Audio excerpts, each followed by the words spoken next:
everyone, to the Bears Trouble Plays YouTube channel. Today is Thursday. It is June 5th, and I'm back breaking down some NBA playoff action for you guys. We're in the finals. Welcome to the finals. OKC Thunder going up against the Indiana Pacers. I think a lot of people probably thought the Thunder would be here. Pacers, not so much. The Eastern Conference has been one hell of a ride, and should be a fun matchup. Heart says Pacers in 7. Brain says Thunder in 5. Let's see what we have for game number 1. And I will say this about the Pacers. They have surprised me already this season multiple times, not just in the regular season, but also in the playoffs. So let's go take a look at the NBA, and let's go take a look at the spread. I believe it's 9.5 last time I checked. Yep. Pacers plus 9.5, Thunder minus 9.5. Going to have a couple player props in this one as well. I'm going to take the Pacers plus 9.5. You know, I went back and saw the matchup between these two teams this season. Lou Dort's kind of been a shell of himself. He's out there for defensive purposes, and he's always been a really good three-point shooter. The three-point shooting is a little bit down over the playoffs. Neither one of these teams are the same team they were in the middle of the season. I think the Thunder are obviously a little bit better, and I think the Pacers are a whole lot better, especially on the defensive side.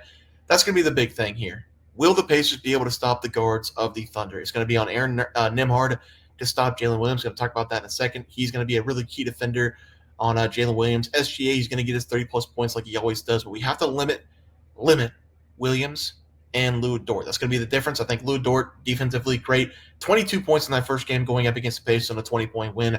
Probably not going to be happening in this series. You know, Lou Dort hasn't been a very key piece with the Thunder in the playoffs so far. Isaiah Hartenstein obviously going to have his hands full down low with Pascal Siakam and Miles Turner. I think both of these teams match up fairly well. But what have I been saying about the Thunder all season long? They're going to play hard defense in the paint. And if you've got open threes, they're going to let you take them. They're going to make you make them. The Boston Celtics against the Thunder a couple times this season. I think the Boston Celtics hit their an NBA record for most attempts on the three-point line going up against the Thunder in a couple regular season games already this season. I expect the Pacers to shoot anywhere between 35 and 45 threes. I think that's the key for them to win this game. And if we're being honest, the Pacers this season, especially in the playoffs, the shooting has carried them. They've been a lot better on the defensive side, like I said, but the shooting has been carrying them. They just simply outscored the Knicks in, 4 of the 5 games that they won. So I know that sounds crazy because you have to outscore your opponent to win the game, but the Pacers just simply outscored them. The Knicks couldn't keep up. Jalen Brunson can only do so much, and they just didn't have the scoring. Even though the Knicks are pretty loaded on the offensive side, they really rely on their defense. They like to slow the game down. The Pacers just fast-paced, but both these teams, fast-paced teams. I'm going to take the points to start with. I think plus 9.5. I think it's a lot of points. I think it's well-deserved that the Thunder are minus 9.5.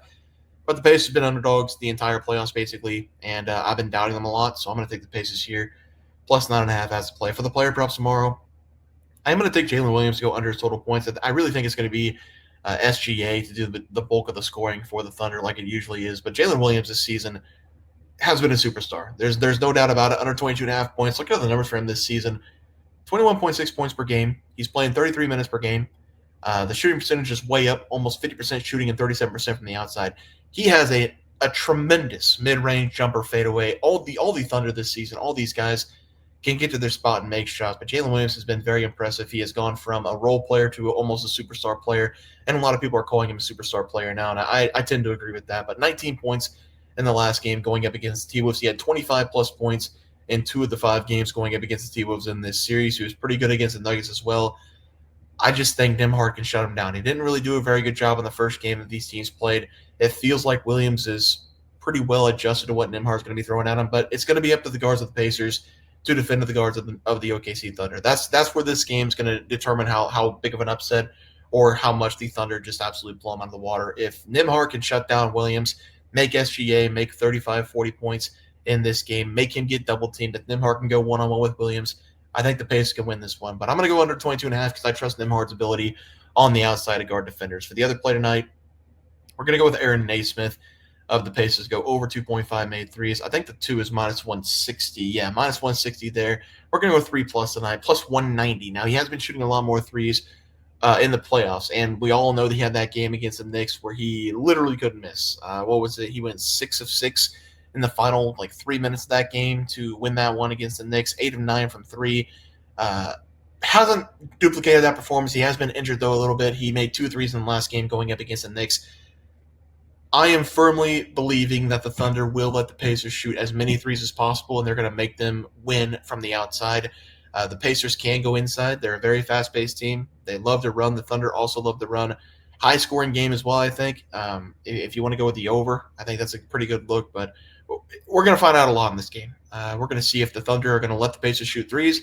We're going to see if the Pacers are going to defend the guards of the Thunder. It's pretty simple. If the Pacers come out and don't play defense, this could be over in 5 games. If the Pacers come out, play defense, and make threes, this can go 7. It can go either way. I'm going to bank on the Thunder letting the Pacers shoot threes, only way for them to score, and I think Aaron Naismith could be a big part of that. Give me the 3+ threes for Aaron Naismith at the play. We all know what these two teams are about. We just have to watch game 1 and see what happens. NBA recap for the finals game 1. Pacers plus 9.5. Again, Thunder well deserved to be a 9.5 point favorite. Probably win this game, but I've been down the Pacers way too much. They're a good team. I can even go as far as a great team. They just don't. It feels like they don't have an SGA, right? They don't have a guy that. Halliburton's been really, really good, but the Pacers just have 5, 6, 7 guys that they're just good. They're not superstars. They're just good. They're just a good team. The Thunder are a great team. We'll see what happens. 9.5 points feels like a lot. I'll take the 9.5. And Aaron Naismith over 2.5 plus 190. A little bit of heat check, but again, I think the Thunder will let the Pacers shoot threes, and then Jalen Williams going to trust Nembhard under 22.5 points. But all out in the Pacers tonight. Hopefully the Pacers come out and don't let me down. Guys, going to do it for the NBA picks and props for Thursday, June 5th slated games. If you guys enjoyed the content, please subscribe to this video, and thanks for watching.